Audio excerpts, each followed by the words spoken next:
میرے محترم دوستو، ایسے ایسے ہستیوں نے اس دین کی عظمت کے لیے قربانی کی اور اس سے وہ لازوال ہو گئے، بے مثال ہو گئے۔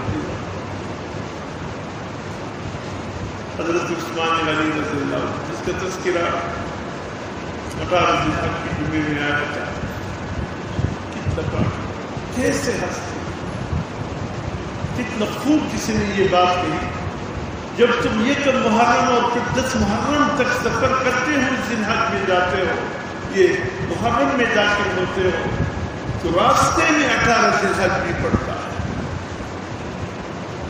اس کو بھی نہ بھولنا کہ تاریخ کی کتنے عظیم ہستی نے اپنی جان قربان کی۔ یہ تو سب کو یاد ہے کہ سیدنا حسین رضی اللہ تعالیٰ، خدا کی قسم، اس کے پاؤں کے ساتھ ہمارے آنکھوں کا سرما، اس کی جوتے کو لگے ہوئے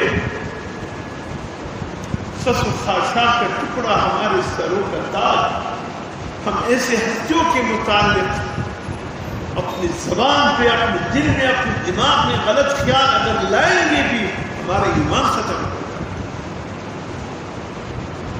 خدا کی قسم سے اصحاب رسول بھی ہمارے سر کے تاج ہیں، اہل بیت رسول بھی ہمارے سر کے تاج۔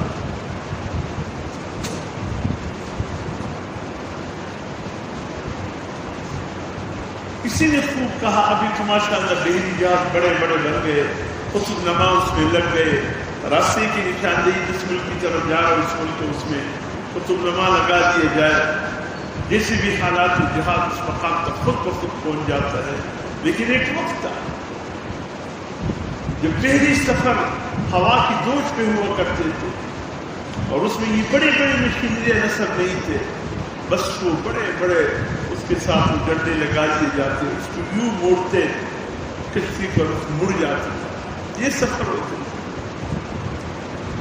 جن کو تو ایک اندازے سے چلتے اپنی منزل مقصود تک، رات کو بڑی مشکلات ہوتی۔ پانی کا مسئلہ ہے کہ کشتی کو تو روک نہیں سکتے تھے کہ ہم یہاں قیام کریں گے، صبح پھر سفر کے لیے جائیں گے۔ سفر ہے، روا دوا ہے، دن و رات۔ تو پھر ان کے جو کشتی کے ناخدا ہوتے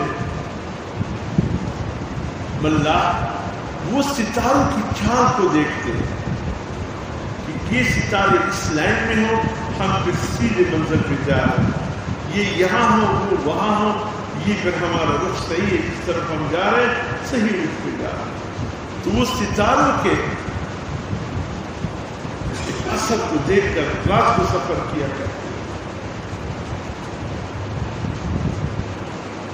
مفسرین نے لکھا کہ اہل بیت رسول ہمارے لیے ایک کشتی کی مانند ہے، اس کے بغیر ہم منزل مقصود تک پہنچ نہیں سکتے۔ ان کی محبت ہماری جز ایمان ہے۔ خدا کی قسم، نہ حضرت علی کے مقام کو ہم گرا سکتے، نہ حضرت حسنین کے مقام کو گرا سکتے۔ ایک دفعہ یہ محرم میں بھی ہمارے ایجنسیوں کے ادارے یا حکومت وقت سب کو ہم بہت پھر یاد آتے ہیں، کیونکہ وہ آگ اور پانی ان کے پاؤں کے نیچے ہوتے ہیں نا۔ ہر سنی علماء کو بھی بلاؤ، ہر شیعہ علماء کو بھی بلاؤ، ہر فلاں مسلک کی بھی علماء کو بلاؤ۔ میں نے تو جانے ہی چھوڑ دیا، انہیں مطلع کو بھیج دے، جب جانا ضرور تو تک چلے جاؤ۔ میری تجویزیں وہاں پڑی، 10 تجاویز ہے میری سب کے ساتھ۔ ڈیو ہیڈ کوارٹر میں بھی پڑھی، اسٹیشن ہیڈ کوارٹر میں بھی پڑھی، کور کمانڈر آفس میں بھی پڑھے، آئی جی آفس میں بھی پڑھے، ڈی آئی جی آفس میں بھی، ایف سی ہیڈ کوارٹر میں بھی میرے 10 تجاویز ہے۔ ابھی تک ایک تجویز پر بھی عمل نہیں ہوا۔ جب بھی مجھے بلاتے میں نے کہا میری تجویزیں موجود ہیں، اگر نہیں تو تمام ایجنسیوں سے لے لے، سب ایجنسیوں کے ساتھ میری تجویزیں موجود ہیں، اس پر عمل کرو۔ خانہ پوری کے لیے کیوں ہمیں بلاتے؟ خانہ پوری کے لیے ہمیں نہ بلاؤ۔